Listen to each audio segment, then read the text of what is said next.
So last week I talked about walking with God as part of our, it was a metaphor, walking with God. Sometimes walking with God means you're actually sitting, but it's a walking with God. It's about a journeying with God is what I talked about. This week I want to talk about the unforced rhythms of grace. Because if I were to do a survey this morning, ask who's feeling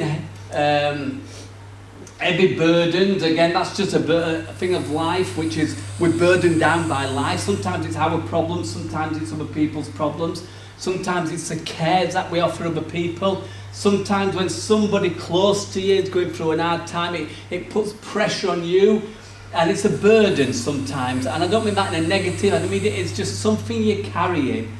And so we're going to talk about having rhythms of grace in our life that's going to help us to actually navigate through rest. Now, most people, when we talk about rest, think of leisure. I'm not talking about leisure this morning. I'm talking about resting in God. So yes, last week I'm talking about walking with God, and this week I'm talking about resting in God. But they are not mutually exclusive because they are very similar in both metaphors, but we'll get into that.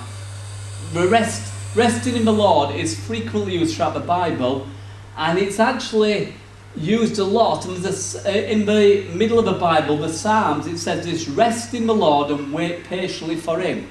Some versions use the word wait and some use the word rest, but to rest is to wait. And to wait is to stand. Usually a waiter, if you get a good waiter, is usually standing watching, waiting for you to need them, and then they come. And we are to rest in God and to wait upon him. And the word rest in the Bible, especially in the Old Testament, means to be at peace, to be still, to be quiet and calm. So we are quiet and calm, restful. If you want to be noisy, I can hear them in the back room. They're having fun. I can see them running past doors. You guys don't say, they look like they're having fun. That's chaos, but they are resting. Or at least they're getting rid of steam. And the mums are going, yes, except Claire, because she's out there with them. So you'll have to save her later on.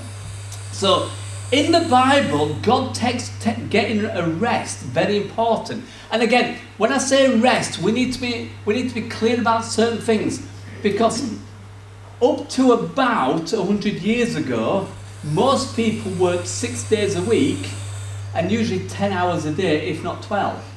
They had a day off to rest. And the day off to rest was not sitting at home watching telly, probably it didn't exist most, but it wasn't sitting and doing nothing.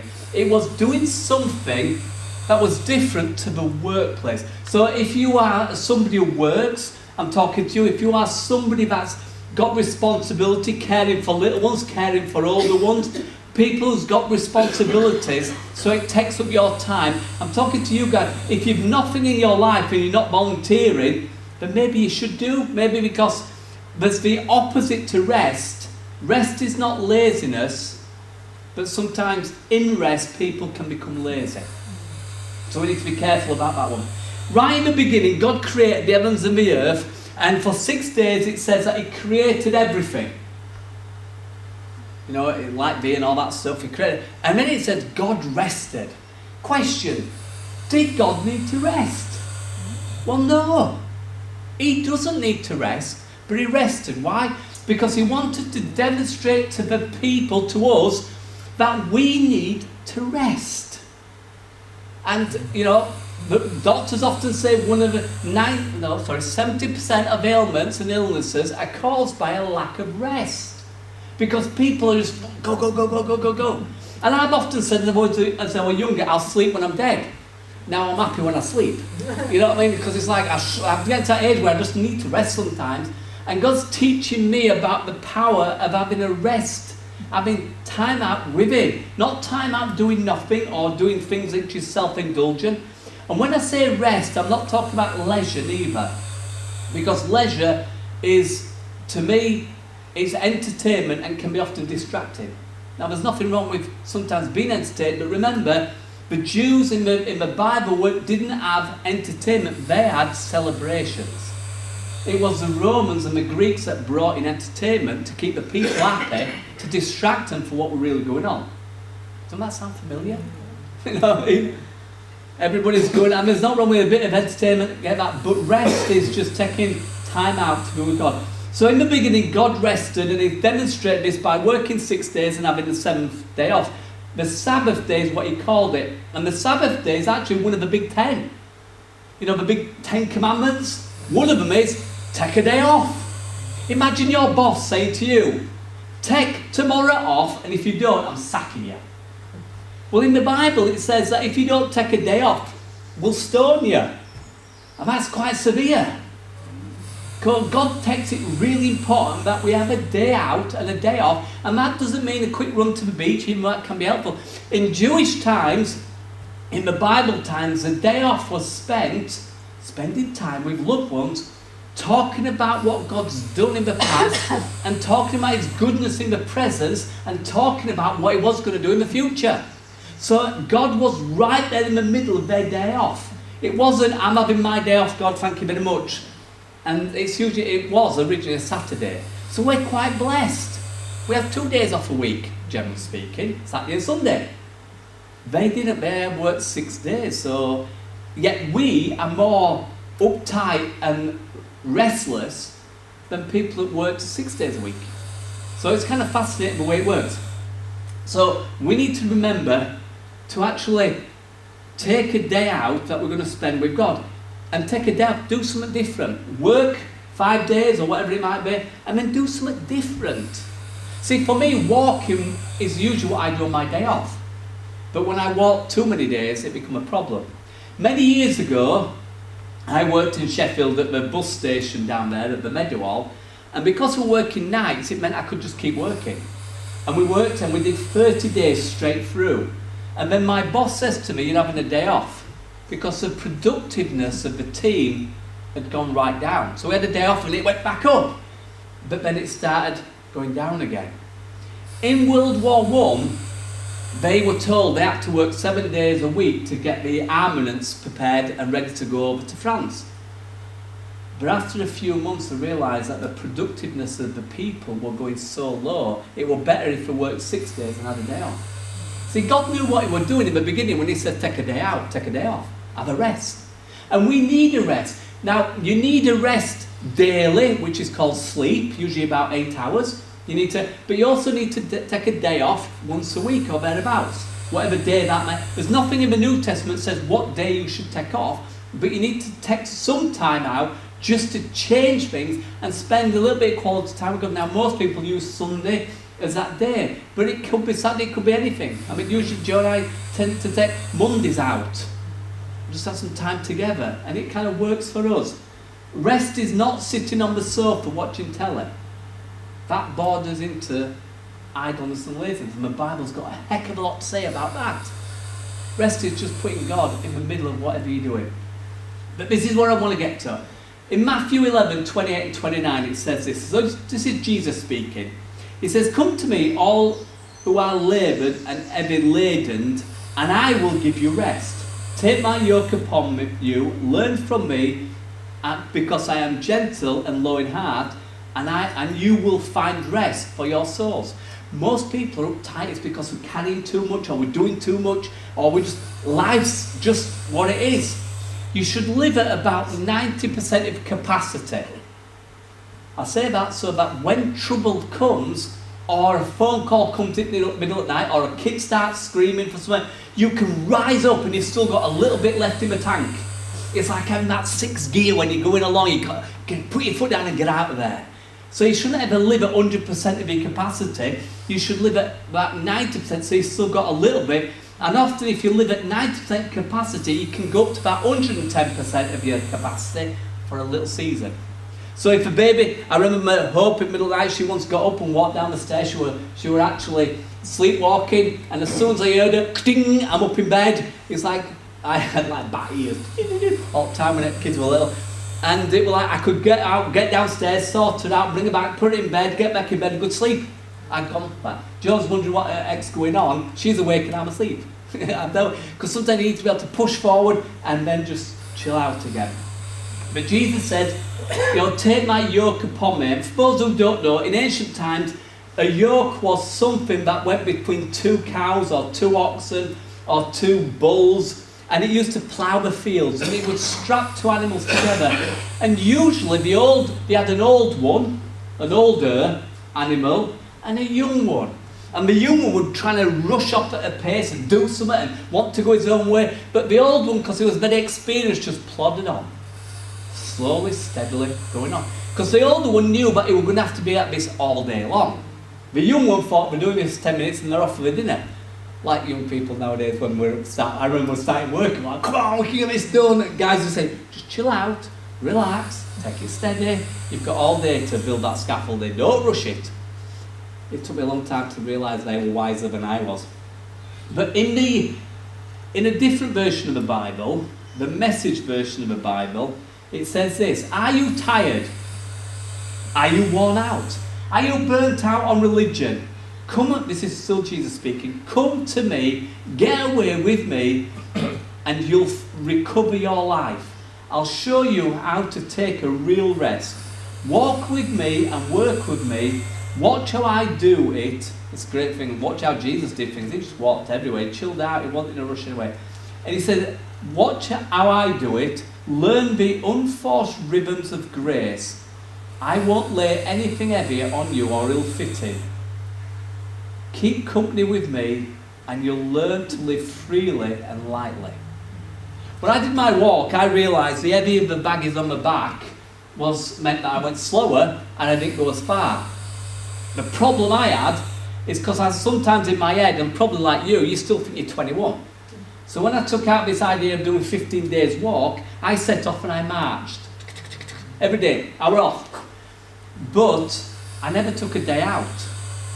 So by the end, the second to last day, one of the reasons I went over on my ankle is because I was dragging my feet. I needed rest and not just sleep. I should have taken a day out. I shouldn't have pushed it. And I had to listen to my body. And the point was I was dragging my feet. People shuffle when they're tired. They're not picking their feet up. And that became a problem for me. Why? Because I didn't take a day out. I didn't rest. I was sleeping really well on a night. I was having a good breakfast on a morning. But my body, the fatigue in my body just wore upon me. And that happens in all spheres of life. When you are constantly doing the same thing day after day, and not breaking the cycle, not having a rest, fatigue can kick in. Whether that's physical fatigue, emotional fatigue, whether it's mental fatigue. Have you got to the point where you just wonder what's going on, you just can't think straight? Maybe it's just because you need rest. That's why I've learnt this from people, that when there's trouble and strife and you're having a bad day, one of the best things you can do is go to bed, go to sleep, wake up the next morning. Your trouble's still there, but it's not quite the same, because this time you're at rest. You've had a good rest. You wake up, you can take on the world. Unless you've been up all night thinking about it, and you need to take those thoughts captive and deal with them. But ultimately, resting just prepares you for the next day. When God created Adam, think about this. God created Adam on a Friday, and then he says, take tomorrow off, and then I've got a job for you to start on Sunday. We say, work a week, take a day off to recover. God says, take a day off and get ready for the week ahead of you. You see the difference? The difference is, I'm rested, I'm ready to go. Where most people are living life going, I can't wait, the weekend, because I need a rest. Have you ever been on holiday and then come back and thought, I need an holiday? Because it's been absolutely chaotic, or you've been on a tour. I've been told if you ever go to Israel on a tour, they just literally whip you around the country, and you're thinking, I need to rest. You're seeing so much, you're taking so much in, and it just overloads you. So sometimes it's good to take time out and take a rest, whatever that looks like. Like I said, for me, walking is what I do on my days off. If I'm on my own, I go for a walk because I rest when I'm walking. But if I walk all the time, that becomes a problem, because I still need to take a day out from the walking. So we'll back up a little. So take a good 8 hours sleep. Not 6, take 8 hours sleep. Take a day off. Don't rush it. You're only killing yourself. And I've never, and I can say this honestly, I've never sat with anybody at the bedside, and Joe and I have been sat with someone recently who was in an hospice. We've been spending a bit of time there. So our work is kind of sometimes overloaded, and we're in a season where we've got to put the extra push in. But nobody at the hospice or who's laid in a bed dying has ever said to me, I wish I'd spent more time with my family. with my work people. They often say, I wish I'd spent more time with my family. But I've heard people say this, I wish I'd spent more time with God. It's kind of like work, which is so important. Work. People are having strokes because they are working so hard to achieve something that when they're gone, nobody will care. They need a day off, have a rest. But nobody at the end says, I wish I'd spent more time working. Wish I'd spent more time playing golf. They never say that. Wish I'd spent more time doing whatever. They often say, I wish I'd spent more time with the family. I hear parents when their kids grow up when I wish I'd spent more time with the kids when they were little. I spent a lot of time with my kids when they were little, and I still think I wish I'd spent more time with my kids when they were little. And I thought I was really blessed because my work meant I could spend time with my kids. But now they just come home. Hope's come home. She dropped all her stuff from her house in our front room. It's a pile of stuff in our front room. And she's gone on holiday for a week with Ethan. And Ethan's took everything out of his van and put it in his kitchen. So we can't sit in the room and watch telly because you've got to go round the stuff. And we can't go in the kitchen because Ethan's stuff's in the kitchen. And her bedroom's full of stuff. His bedroom's full of stuff. And our house is a tip. So we need to go on holiday. We need to get away. But it's all right for a week. It'll get to us eventually, but we'll get through this. But the truth is, most people wish they'd spent more time. And that idea of I wish I'd spent more time, well, why not spend more time? And taking a day off originally was about spending time with family, talking about the things of God. Jeremiah says this. Jeremiah is a prophet in the Bible, but he said, if you have raced with men on foot and have been worn out, how will you compete with horses? If you stumble in the safe country, how will you manage in the thickets of Jordan? Makes no sense, but in context, if you've got weary running with men, how will you run with horses? If you're weary now, what's it going to be like when the bar's raised? If you're tired now, what's it going to be like when the pressure's really on you? See, I believe with all my heart that God's wanting to do something new in our church. And I'm not just saying He wants to do a new thing. But I really think He does. But if we can't cope with what God's doing now, how are we going to cope when the place is full and things are going on? You see, the Bible says this, and this is something God spoke to me when I were away. And it's talking about a parable that Jesus spoke. This is in Luke 5:36, 39. It says, then Jesus spoke a parable to them. No one puts a piece of new garment on an old one. Otherwise, the new makes a tear. Also, the piece that is taken out of the new does not match the old. We don't know what this is really on about, but if you go back 40 years, if you had an hole in your trousers, people would, usually mums, would get an old piece of cloth, cut it out, put it in your trousers. Nowadays it's good to have an hole in your trousers, isn't it? You know, it's just rip them all, it's alright. But if you want to put a patch on, unless it were your elbows and you didn't want to look like a teacher, you just never went there, but a lecturer, sorry. But they always used to get an old piece of cloth and stitch it into an old garment. Because if they got a new piece of cloth and stitched it into an old garment, when you washed it, the new piece shrunk and ripped the old piece, is what it's saying. So you don't put a new piece and an old piece together. Then he says this, no one puts new wine into an old wineskin, or else the new wine will burst the wineskin and it will spill out, and the wineskin will be ruined. In ancient days, when Jesus were around, you got wine and you would put it in a wineskin and it would ferment and pump up. But if the wineskin were an old one, it couldn't move. So the new wine would pump the old wineskin and it would just burst. We have bottles nowadays with corks in them or screws. But in those days, it's a wineskin. No one puts new wine into the old wineskin. God's wanting to do something in our church which is new, but we can't fit it into the old way of doing things, is what I'm saying. Or at least what He was saying to me. But the new wine must be put into a new wineskin. So what God's doing and wants to do, He wants to do in a new way, in a fresh way, so that both are preserved. But in this Bible, it says this, and no one having drunk the old wine immediately desires a new one, for he says the old is better. That is a problem. Because people often say, well, God did this in the past and it was brilliant. Well, what God did in the past, He did. God's doing a new thing. And what He did, we can't put into the new thing. New wine into new wineskins. Old wine might be better, but it's no good for today. New things into new wine, into new wineskin. Another version of the Bible says it this way. No one puts new wine into an old wineskin, for the new wine will burst the wineskin and it will spill out and ruin the skin. New wine must be stored in new wineskins, but no one who drinks the old wine seems to want the new wine. Just the old is fine, they say. So people often say, what's in past were best? And it was good. And it was good enough for them. And it'll be all right now. When God's wanting to do something new, He's wanting to do something new. But we need to find out what God's wanting for us, what God's doing for us, but we need to rest now and prepare for what He's going to be doing, is what I'm saying. We need to prepare ourselves now for the next thing that God's going to do. And we're already seeing little bits about this. I smile because, we have kids in church and it's great.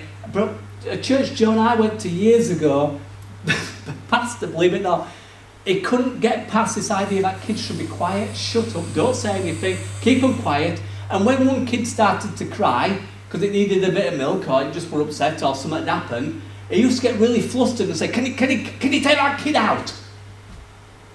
At least, anyone interested? And eventually there were no kids in church. Because no parent wants constantly to be told, take your kid out of a church. I don't mind. As long as they're not crawling up my leg. But even that, when I were at Brighouse, Ethan used to, when he were toddling, he used to walk up to me, stand there, I'd pick him up, lay him on my shoulder, and I'd preach with Ethan laying on my shoulder. He'd eventually go to sleep, because I could tell because he'd hang, and Joe would come and I'd pass him on to her while I were preaching. And talk about distraction. It didn't distract me because I were a dad. And I love kids in church because I think it causes chaos. And I think it's amazing. Not too much chaos, but I love it. So, we need to learn to rest in the things that God's got for us and prepare us for the things that He's got ahead of us. Some of you guys are asking God, what's the new season? What's God going to do in my life? What's the next big thing, little thing, whatever? And God's going, just chill out, relax, take it easy, rest today, because tomorrow I want you to run with horses. Tomorrow I want you to rise up and just keep on going. It may not literally be tomorrow, by the way. I'm just saying that. So we need to be taking things steady now, resting now, so that we can rise up. The Bible says this, and I think this is really amazing. Do you not know, have you not heard, the Lord is the everlasting God, the creator of the ends of the earth. He, God, will not grow tired or weary, and His understanding no one can fathom. He gives strength to the weary and increases the power of the weak. How does He do that? How does He give strength to you? Does He download it like in the Matrix? And off we go. Does He pump up? What's He doing? No. He gives strength to the weary by you resting. There's a natural process of it. There's a supernatural process of it. He gives strength to the weary and increases the power of the weak. Even young people grow tired and weak, and young men stumble and fall. Even people my age stumble and fall when they're tired. But those who hope, or those who wait, or those who rest in the Lord will renew their strength. That's how you get strengthened, is by waiting, hoping, resting in the Lord, in His goodness, and it renews your strength. I can't take any more. I can't do this. I can't cope with this. Well, actually, you can if you're resting first. You can cope with it because God said He'll never lead you anywhere where you can't actually cope with it. God's built you with a certain level of strength. You can cope with a lot of stuff. If you can't cope with it, get out of your life. Get toxic people out of your life. Move people out of your life. You don't need everybody in. But ultimately, if the situation and the circumstances around you, God has built you a lot stronger than what you think. And it says, but those who hope, wait, and rest in the Lord will renew their strength. They will soar on wings like eagles. They will run and not grow weary. They will walk and not faint. We looked at a little bit at that last week. But if you want to soar like the eagles, if you want to run and not grow weary, if you want to walk and not faint, then it starts with hoping, resting in the Lord, and He renews your strength. The good news is you don't renew your strength. Yes, there's a natural renewing. You go to sleep, you wake up, you're kind of fresh and up, you're ready. Unless you're one of these people that needs caffeine on the morning just to get going. You know, you shouldn't need it, but some do. Get going and off you go. Because years ago, I had a friend who used to come and pick me up from the work. This is when I lived at home with my dad. And he would drive down the street, and we lived in a cul-de-sac, and I'd be asleep. And I'd hear him come down and he'd pip. By the time he'd gone to the bottom of the street, turned around and come back up, I got out of bed, got dressed, grabbed something and brushed my teeth and walked out the house. I mean, when I set off in those days, I was off, gone. And people used to say to me, how long have you been up? I said, just got up. Because I used to set off running. Nowadays, I'm not as fast as that, but I still can. But sometimes I like to just get up and get my breakfast and steady out. And I'm not saying the rushing's the best. I think sometimes you need just to get yourself going at a pace that you're ready with, that you're comfortable with. The rest in the Lord actually means to find peace and comfort in God. His presence is what we should go after. Trusting in His plan and His provision is resting in God. So I'm not talking about literally a physical position where you sit down. Resting in God can be when you're walking. Resting in God can be when you're dealing with the kids. Resting in God is encouraging Him and asking Him to be part of what you're doing. Claire can be resting in God in the back room because it's different to what she wants. It's not that different, really, is it? It could be different, but she's just bringing God into it. And He's the one who renews your strength. He's the one we need to plug into to charge up. But interestingly, this is a fascinating thought. If you have a mobile phone, don't pick it up. If you have a mobile phone, some people live on their phone that much, they're going to plug it in to charge it while they're using it. And it doesn't actually do it any good. They recommend that every now and then you need to recharge your phone and not use it. Let it full 100%, up to the top, unplug it and then drain it back down. It does it the world of good. And sometimes we like that. You can get a snack on the way, you can have a meal here, but sometimes it's good to take time out and have a proper dinner. A proper time out. In Psalm 91, this is another psalm in the Bible, it says, those who live in the shelter of the Most High will find rest in the shadow of the Almighty. In other words, those who walk near God, with God, it uses the shelter of the Most High, meaning near the temple, but we don't have a temple, we are the temple of the Holy Spirit. But those who keep close to God will find rest in the shadow of the Almighty. I like that. One of the reasons I really like the picture of that is because I remember walking with my two kids when they were little, and I'd be walking behind them sometimes, often behind them. They were tottering off together, and the sun was behind me, my shadow went across them, and they were in full protection of me.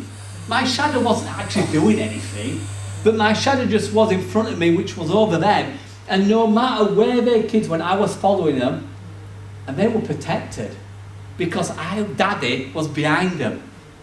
And when we read this, we'll find rest in the shadow of the Almighty. Meaning, when Father God is close to us, He protects us, and we can rest in that protection. And there could be chaos in the world, there could be storms of life going on, and then ultimately we can still find rest. That's why Jesus could sleep in a boat that was sinking. That's why sometimes, and we laugh about this, Joe and I can literally sleep on a washing, not literally, but I can literally sleep anywhere. You know, I can just put my head down and go to sleep. And yeah, I have trained myself to do that. Part of it is because I've got peace in my heart and I just trust in God. And he's got time, I'll tell you this one. On my walk, I should have checked things out better, because on day 4, I'd actually booked this place, and it was a B&B, or it used to be a B&B, but said we haven't got rooms now particularly, but we have a unit you can stop in. It's better than camping, but there's a unit you can stop in. So I said, I'll take that, it's cheap, I'll go for it. So I turned up, and she says, here's your unit, which happened to be a garden shed with double doors on the front, with a cot, you know, those little bench cot things, and that were it. And there was a kettle, and there was some tea and coffee stuff, and there was a charging point, so I'm happy, charging point, bed, no towel, no sleeping bag, no nothing. It's absolutely freezing cold, and wet through. There's a shower, I actually managed to get a shower to actually warm up, but I'm laid there. I ended up with 3 pairs of socks on, a t-shirt wrapped around my legs, my leggings and my trousers on, all my tops that I had on and my coat wrapped over me, my gloves on and 2 hats on, and I was freezing. And worst of all, it was next to the road, so when a truck went past, it was like, oh, what's going on? Guess what happened the next day when I got up to walk? I was tired because I'd not rested properly. I should have checked things out. I should have sorted it out. But the fact is I got through that and had a great night the next night. But the truth is, if I'd have checked things out, I might have had a better night's sleep. But I was fatigued the next day and it rained again. So that didn't help. So those who wait, those who live in the shelter of the Most High will find rest in the shadow of the Almighty. If you make the Lord your refuge, if you make the Most High your shelter, no evil will conquer you and no plague will come near your home. That's a good one. I like that one as well. You know, if you make God number one in your life, no evil will conquer you. Then it says this, the Lord says, this is further down the psalm, the Lord says, I will rescue those who love me. I will protect those who trust in my name. When they call on me, get this, I will answer. Have you ever been away when there's a little kid shouting, Mum, Mum, Mum, Mum, Mum, Mum, and you just want to push him in the water? Because all they're waiting for Mum to go, what? And they go, jump in water, swim out, get back and go, Mum, Mum, Mum, Mum, you just get in the water. But God will always answer you. Those He protects, and those who call on me, says God, I will answer. He's saying that, not me. He said, I will be with them in trouble. Are you in trouble? God said, I'll be there with you in the trouble. I will rescue and honour them. Wow, that's amazing. I will reward them with long life and give them salvation. That's a result of everybody who comes close to God, who makes God their refuge, who then say, I love God. Psalm 91, check it out. It's got a long thing. It's a lot better than the bits I've read out. Check it out for yourself. But ultimately, resting is so important. So let me encourage you. Try and take, or please do, in fact God tells you to, take a day off. Do something different.